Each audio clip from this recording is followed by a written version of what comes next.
Cynthia. Cynthia's our host today, and Anika is our special guest. So I'm going to take a seat back for the first time in the fireside chat. I'm going to let our host run the whole call, but I'll manage the chat. If you guys have questions, if you don't want to come off mute, I can manage the chat. But we always recommend that you do use your voice and have the opportunity to chat with our hosts and our special guests. Ask any questions. I know Cynthia's got some questions already that people send out, and then she's got it. I have some questions. We're so excited to see everyone and also to chat with Anika. Just we're talking about the time zones and how sometimes it doesn't align. We're like missing each other and missing each other's events. So I'm really happy that I'm finally bringing some people from the other side to join our Latin US and Latin America event. So thank you, Anika, for saying yes, and thank you for joining us. I'm really happy that you're here. Same. I'm honored. I'm super excited. I think the Latinos in Success have been making so much noise, and it's so nice to be welcomed into this community as well. So I'm really, really honored and excited to be here. Thanks, Priscilla, for organizing. Yeah, we've got multiple time zones here, so I feel like this alone is like it's like a global event with just the people in this room. But let's kick it off. Let's get started. I know people are going to be trickling in, but let's wait no further. Like Priscilla, you do an amazing job of, bringing together the best thought leaders in customer success to share their take on CS and what's happening. And having Anika here is no different. So why don't we just start from the beginning? Anika, tell us about yourself. I mean, I think everybody has an idea, but tell us from your own perspective. Yeah. Thanks, Cynthia. Yes, my accent is misleading, but I am American and I'm based in London in the UK. So I'm born, raised Californian. Spent most of my life in California, but for the last 14 years, I've spent it in Europe. 4 years, a little over 4 years in Germany, and almost 10 years here in London. So that is like my personal backstory because I mislead for everyone because it's pitch black dark out here, but I sound American, so I love to confuse everyone where I am. But I have spent the last 13 years in customer success or in post sales revenue leadership, as I like to call it. And the last 10 of those 13 years have been specifically in VC backed, high growth SaaS startups to scale ups. And I've always been in leadership roles. So I started out my career actually in sales. I was an SDR and account management long before customer success probably was known as customer success. And then I became a CSM back in 2014 was my first CSM role. And then from there, I've just obviously taken some steps and leaps and bounds to grow into the CS leader that I am today. But that is kind of me. I'm also a proud dog mom. She's asleep at my feet. Otherwise, I would show you Zizi, but she's definitely napping, so I won't wake her up. And yeah, I think that's mostly I mean, I do a lot of other stuff, as people might know. I have a podcast, I have a newsletter, I have a number of other things that I share online with the CS community, but that's me mostly in a nutshell, Cynthia, and we can dive into more specifics if you want. That's a lot. That's a lot. And I love it that you're a kind of a global, a globetrotter, right? Like you really want to be in different places. And we got to have offline a conversation about what it was like moving to Germany, because that just seems like so outside the realm in terms of LA and, anywhere. Anyway, amazing. I think a lot of people are familiar with your content and some of the things that you talk about. But one of the things that really resonates, and I just think it's so timely right now, is about, you write a lot about tying value to every interaction with customers. Tell us more about how you recommend CSMs can keep the focus on the customer, their needs, and ensuring they're successful. And again, successful based on how they define it, which is the tricky part, isn't it? Yeah, I think a lot has changed in customer success, Cynthia, and we've talked to great detail about this, but like customer success pre 2019 and even in the early days of SaaS was all around if your customer was using more of your product, like a usage-based metric, it meant that, hey, my customer is likely to either upsell or renew. And I'm not saying that's totally false today, but in the economy that we find ourselves in the wider SaaS, but specifically in customer success, a customer that's actually using more of your product doesn't necessarily mean that they are going to either buy more of your product or even renew. A lot of it does actually come down to the value that they are getting out of your product and service, meaning like, are they getting a return on investment? If they're spending $10,000 a year using your software, are they getting $10,000 worth of value from that product or service?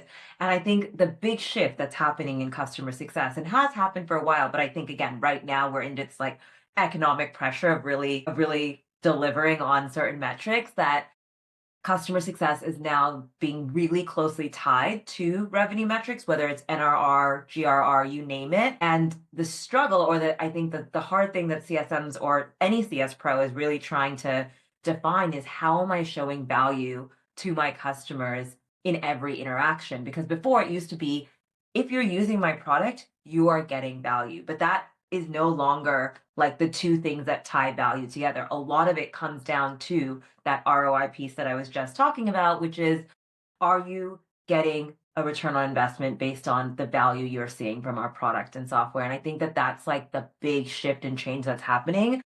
And as a CS pro in today's world, you really have to equip yourself to showcase value to your customers. It's no longer, hey, let me show you how to use this feature functionality. You have to take it one step further. It's like, this feature functionality is going to change the game for your business and your business growth. Let me show you how, and then let me remind you that if you use this, you're going to grow in your business, and then you're going to see value from our product and service. I think it's like, it's all interlinked, and it's so important that we take it that step further, which I know, Cynthia, we talked about, but a lot of times CS pros tend to miss that further step. We get so stuck into the implementation, to the technical knowledge, to the integration, to the how are you using it? And we get really caught into that piece that we almost forget about the outcomes that our customer is expecting. And I'm sorry, your customer didn't buy your product or service because of your product or service.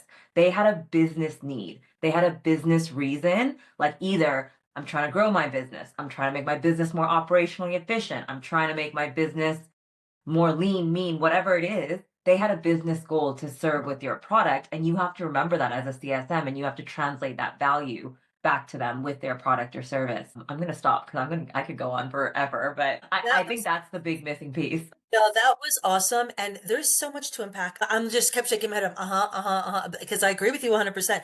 And I think that, like so many things that you mentioned are so incredibly spot on. Like, every interaction talking about like not just getting stuck in that kind of that adoption piece or the usage piece. It's about, what problem is this solving? And then what bigger problems do you have? And to me, that's like the organic way to kind of start getting more strategic and doing more discovery, right? Like, and that's a huge piece, which I know that you are also like bought into as well. But tell me, what are your thoughts? And I know you've got thoughts on this. What ways could CSMs upskill themselves right now? In preparation for the evolving role, because, so many changes have been happening over the, these past few years, and even just this year alone, right? So much pressure on CS teams. The role is evolving. What things, actionable ways and I know AI is going to play into this conversation at one point or other, but give me your take.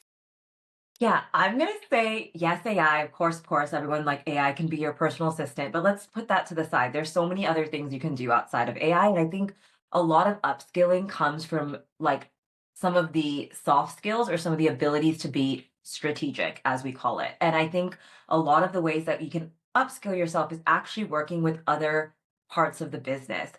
What I mean by this is working with sales. And I think that a lot of people see CS working with sales as like sleazy, or as almost like, oh, I don't want to like oversell or blatantly sell to my client. I'm not saying sell to your client. They've already been sold, first of all. They're already a paying customer. But some of the things that in order for you to truly be a strategic consultant or business guide for your customer is, like you just said, Cynthia, is doing that discovery. And discovery, funny enough, if you ask any BDR or AE, is something they do day in and day out. They ask so many questions of prospects. And I think a lot of times we get scared as CS pros to ask tough questions back to our customers.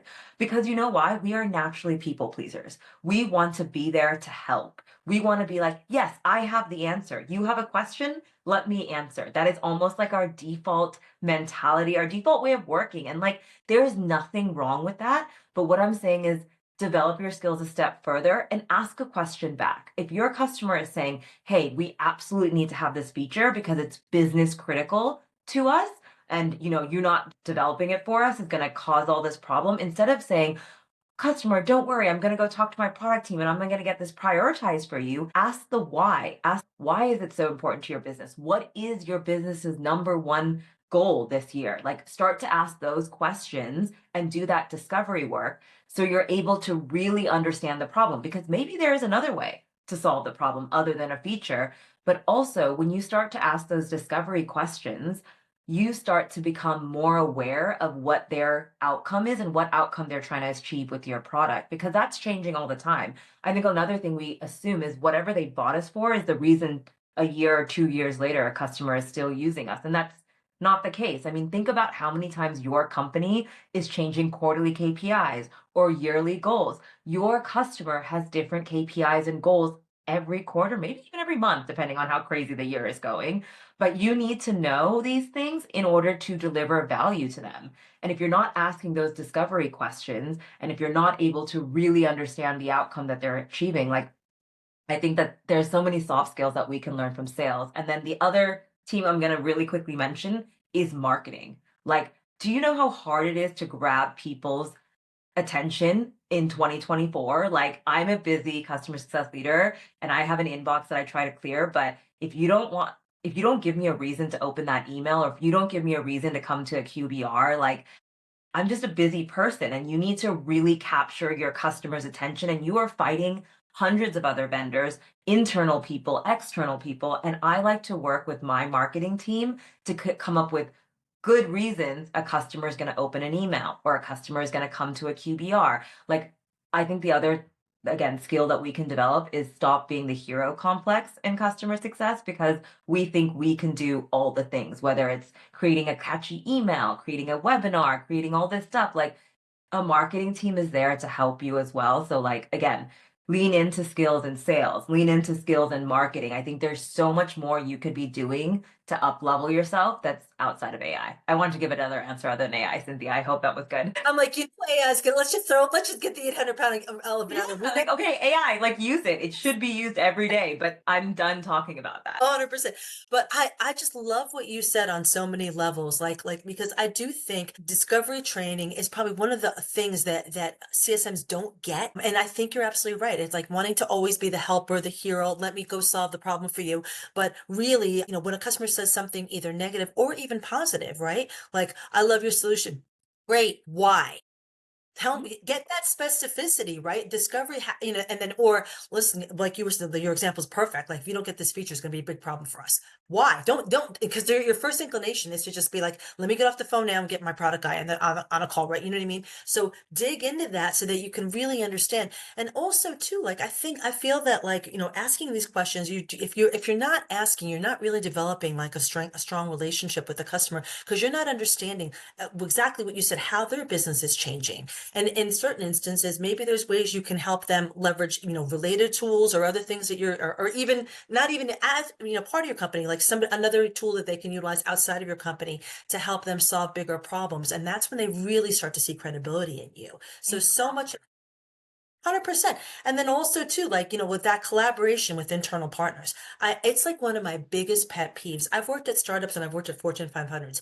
Silos are everywhere. It's shocking to me that people cannot get, like, like, how do you not go talk to these people? You're all trying to do the same thing, which is serve the customer. So and quite frankly, like, if you have ideas and if you share resources, who doesn't want a joint win, right? At the end of the day, that's what it's about.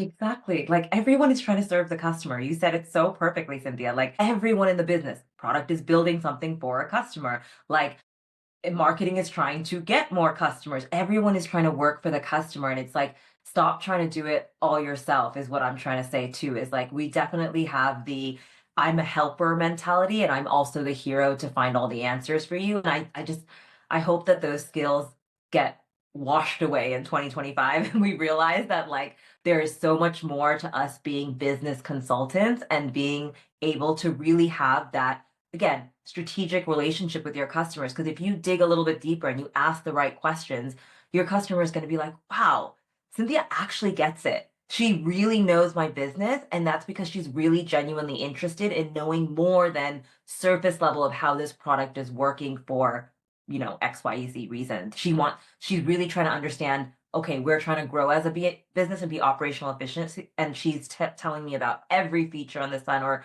a use case of another customer, all these things. That's what they want at the end of the day. They're looking for a consultant. They're not just looking for a product or a feature. They are looking for so much more in that way. So yeah, I think there's so many skills that can be developed in order to help you become more strategic, and it doesn't have to do with AI. Exactly.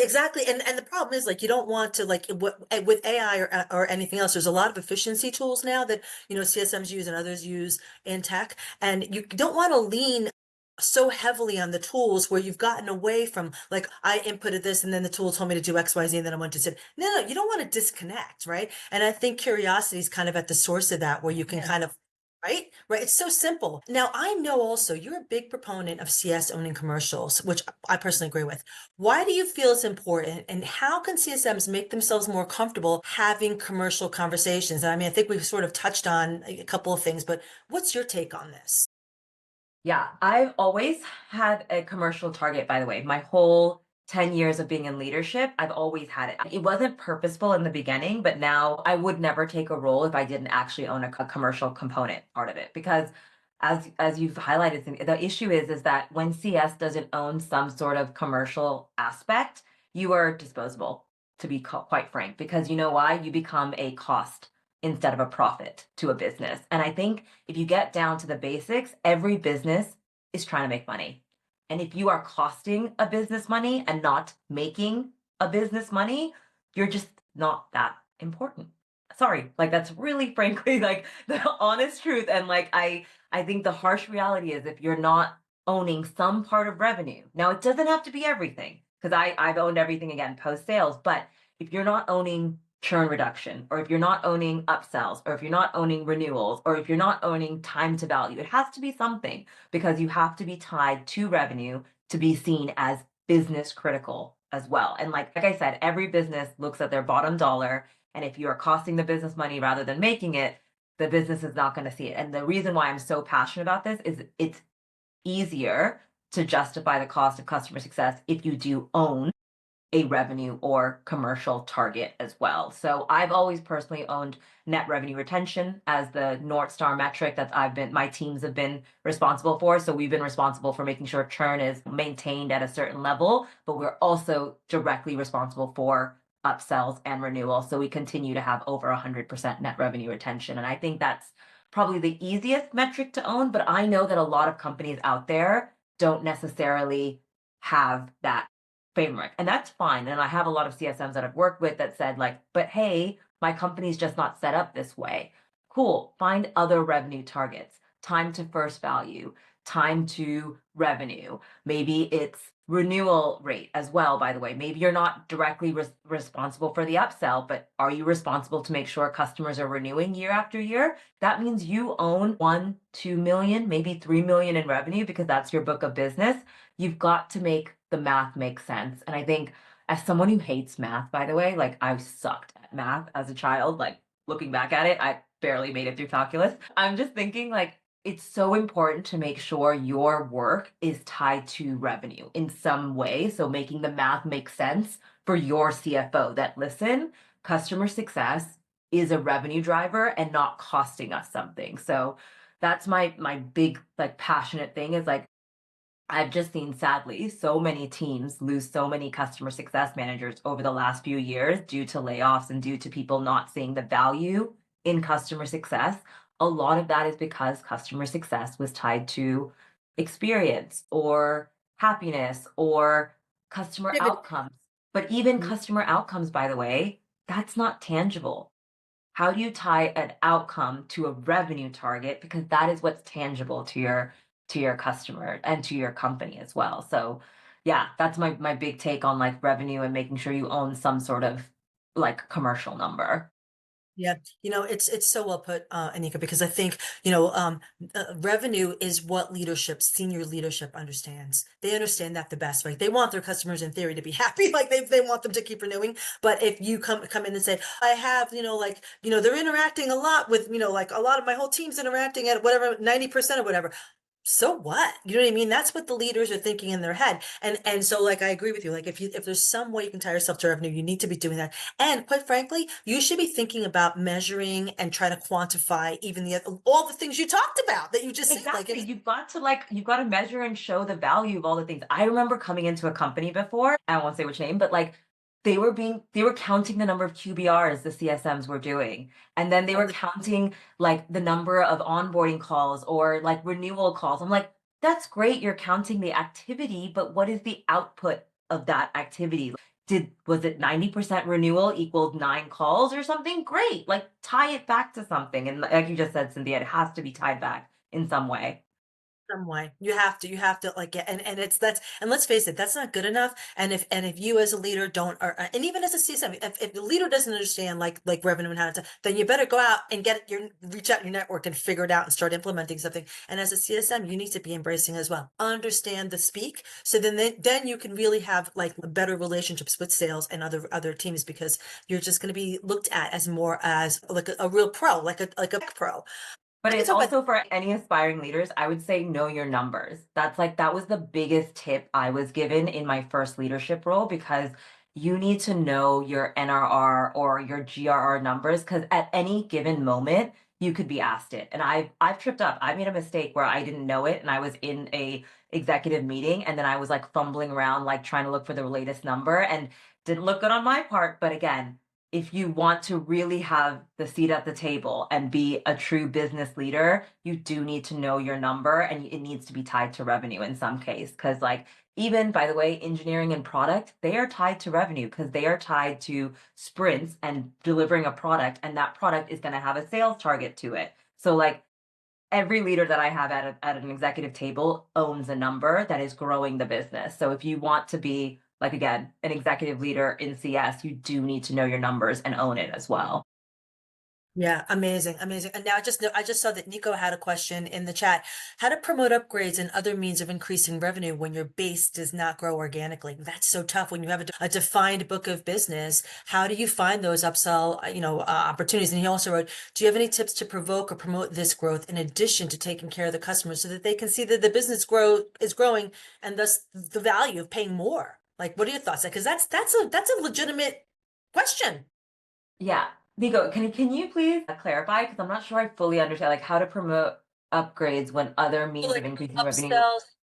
So Nico, is it that you have a defined book of business and like you at some point, like how can you like upsell them when you've already talked to the whole book? Is that what you're thinking? Or is it that there's no opportunities, like no new products to talk to them about? I'm not sure. I upgrades, upsells. So you don't have new upgrades or upsells, basically. You just have a base, and then that's all you're given.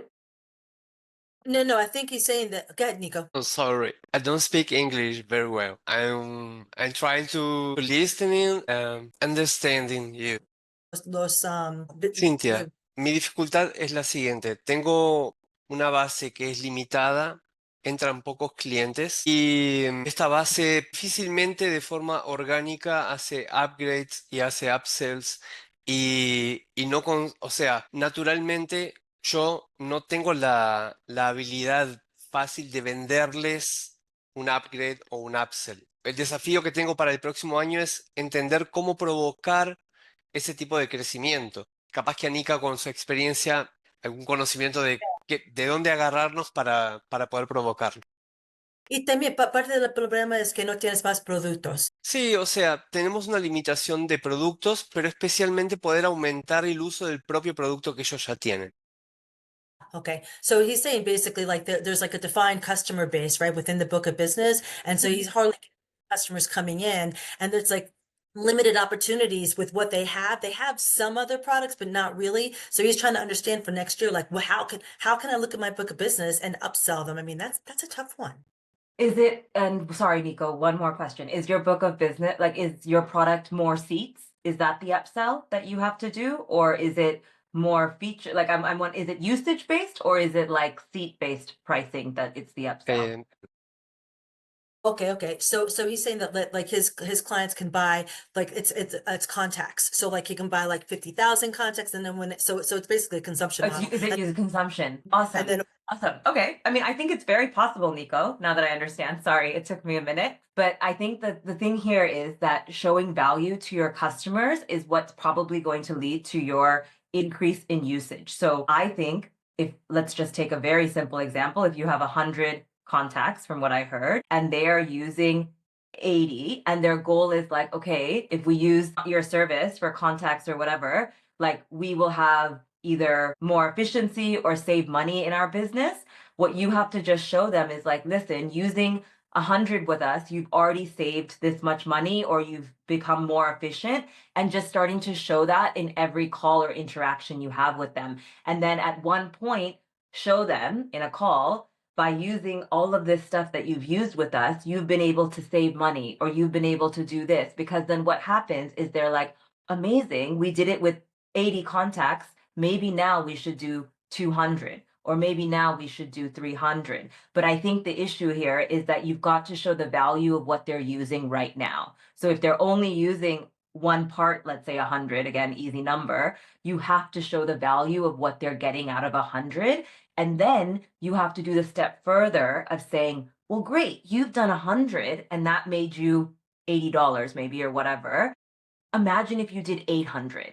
That can be 8 times more money growth for your business. And that's what I mean about the numbers and ROI and making everything make sense for your customer, because sometimes customers don't see that value right away, meaning like that math isn't obvious to them. And a CSM or anyone in CS has to almost make what I like to say, make the math make sense. Basically, show them the value of your product. Like, again, get them using it, maybe 80, maybe 90 contacts. And then when they get close to 100, make the math make sense. Listen, you've been using us for a year, you've used 90 seats, and in this time, you actually grew your business by 10%, or you saved $100, or whatever the outcome they were looking to happen. And then say, listen, if you did this with 100, imagine what you could do with 1,000. Imagine what you could do with 10,000, and like have that conversation. But Nico, my first tip is know what outcome they're trying to get, meaning what is their business outcome? I'm trying to save money. I'm trying to grow my business. Why are they using the contacts? Find out their why, very strong why, and then help them get to that usage as high as possible, right? And then connect the usage back to the why and make the math make sense in that way. So like if they use 80 and they've saved $80, amazing. You can save 160 if you double your plan, for example. Like things like this is where you can start to show value and then again create upsells based on usage in that way. Oh my God, Nika, that was awesome. And and because you're right, and it is again trying to tie that to numbers, because then they can justify it to their, everybody serves somebody, right? They can justify it to their leaders as well. Also, Nico, I would also look within your book of business to customers that are similar and trends that you see, buying patterns and the whys that other customers tell you, because customers love nothing more than to have confirmation bias. They want to know, how do people like, or how do companies like me use the tool? And if you point out that others are leveraging it in more efficient ways, that really gives them a reason, like that, again, that they can buy into and then sell internally to give you more business. Fingers crossed. Yeah, no, I agree, Cynthia. A lot of times we forget that we know so much knowledge. Like if you have 100 customers in your book of business, your customer 1 and customer 99, what they're doing, but you know what? You do, and using again confirmation bias, like educating them about what other people in the market are doing. Again, they're going to take that step further and be like, wow, Nico's really truly a business consultant. He's looking out for my business by telling me what my competitors or what my other people in the market are doing. And then again, that's another value additive conversation you're having with your customer. But I'd say, Nico, it's like what Cynthia said, adding value in many different ways to those conversations. But honestly, most customers forget the math. They forget what they're trying, why they bought you and what outcome they're trying to reach. And you need to remind them of like, you bought us for this reason, this business purpose of saving money or growing your business. And now we've done it. So let's grow more. Let's double your business. Let's triple your business by using or paying for more of our product and service. Amazing, amazing. Thanks, Anika. And of course, like always, we always go a little bit over, don't we? We want to learn so much. But before we wrap, God, it's so ambitious that you want to do these like things in 30 minutes. Like even when you first told me, I was like, whoa, like that's quick. but before we But we do it live. And, a lot of people ask me, why are you doing all this live? I'm like, well, it's better. Live is better. We do it live. We're brave. We it's a do it conversation. live. Of course, like I want to respect your time, right, Anika? Of Like, course, of course, of course. Yeah. you're giving this time to the community for free, so I'm always like respectful of that. And also because I notice people like start dropping after like 30 minutes because they got to go back to work because there's other things going on. So we try to keep it at 30 minutes just to, keep Of everyone. course. I Yeah. get it. I get it. It's just there's so much to cover like in 30 minutes. Get me on a call. Forget I have like 5,000 more questions I could ask. But before we let you go, Anika, I know you are something exciting next month. You're launching a new course. Really quick, tell us about why you launched it, what it's about, and when we can expect to see it, because I think it's going to serve the community really well. Priscilla does this because this is like throwback for a while ago. Priscilla, how me and Priscilla met. I have a cohort based coaching course that I have that's called CSM Rev Up. And it's a course that I open doors to a few times a year for enrollment. And it's basically everything we've talked about on this entire call, Cynthia, which is like everything to do with revenue, everything to level yourself up to be a post sales revenue customer success manager. Because personally, I think that that is the shift that customer success is making. It is a 6-week intensive course where you get a whole bunch of modules and content that's pre-recorded, but then you do have sessions with myself and other peers to really dive into deep topics like discovery, like being more strategic, like showing value on every call, like building a revenue success plan. All of these things are taught within my course, and it is launching again in January. So I'm super excited about that. But yeah, thanks for calling it out. It is launching again in January. Amazing. We'll keep our eyes out. I'm done. Priscilla, take us home because I could talk forever. No, this was amazing. I loved just hearing like all the questions. Cynthia has the best questions. That's why the light bulb like a month ago was like, God, Cynthia is the perfect person to do this because she's got the best questions. But I just wanted to thank you, of course, like for like spending the time sharing your knowledge with the community. We are recording this call, so we're gonna share with the community on YouTube and also on the Slack channel. I'd love to share more about your course with the community as well. We have a lot of CSMs like transitioning, also new CSMs, and that's a question that I get so often. Like, how do I do with revenue? How do I bring more revenue? How do I learn about the numbers? How do I do that? So that's when I thought about you, of course, that you'd be the perfect guest because you know so much about this, so much revenue, and it's such a pain point for so many CSMs right now. Now more than ever, that people need to learn about revenue, about how to bring more revenue, how to retain, how to upsell, all that kind of stuff. Conversations that a lot of CSMs don't feel comfortable having, but it's a muscle that we need to work on it. We need to do more discovery. And of course, I have more questions for you, but I want to be respectful of your time. Yeah, let me know how we can help promote more of your course. I know it's coming up, so whatever you want to send my way, I'm happily to share on LinkedIn or on Slack, whatever we can to help push more of that. And Yeah, I thank you think so that's much. I'll share when it's like it's coming out actually at the end of January, but I will give everyone the links and share everything. But yeah, I think you said it perfectly, Priscilla. Like the now pressure on CS to be able to really feel comfortable with revenue is not something that's going to go away, if I'm completely honest. And it's like if there's one bet you can make is betting on yourself to make sure that you exercise the muscle that Cynthia just said, because we are a little bit uncomfortable with it because the economy that we were used to was used like as in customers using our product equals customers happy equals renewal, but it is not the case anymore. Nico gave a great example. Like, how do I actually make an upsell happen? Well, you've got to show the value. You've got to make the math make sense for them. You've got to do the discovery and take it that step further. And yeah, it's things that I've done throughout my career, but I've also realized that there's a very uncomfortable feeling right now in CS because we are the people pleasers. We are the doers. We are the heroes that want to get things done. But we do have to take it that step further to be those revenue leaders to really make sure we continue to be the superstars of the companies because we are. I love that. I love that. Oh my God. Anika, thanks so much. Priscilla. I could keep chatting. This is so good. Like I've had such a good time. This is not even a bad use of my like I as Priscilla said, like, oh, we have to be valuable. Like, this is great. I love this. we appreciate. This is like a almost a holiday for everyone. So I appreciate everyone that showed up, everyone that's watching this. Also, next week we have another fireside chat with Donna Weber. I'm excited to talk about onboarding and all the fun stuff. And then we're going to have more things coming up next year. We're launching our mentorship 101 for the community. We have 22 people in the first cohort, which is really amazing. So I'm excited and I appreciate all of the allies that have been supporting us throughout this whole year. And thank you, Cynthia, for being such an amazing partner, host, everything. Like Mohammed said, we got to find a new title for you. Yes, I do think I'm like, what community is Cynthia not in? What is she not running? Because like, when Priscilla told me like sync with Cynthia, I was like, of course, because Cynthia runs all like she is everywhere. I'll never escape a CS conversation. You can always catch me in that. That's how you get my attention.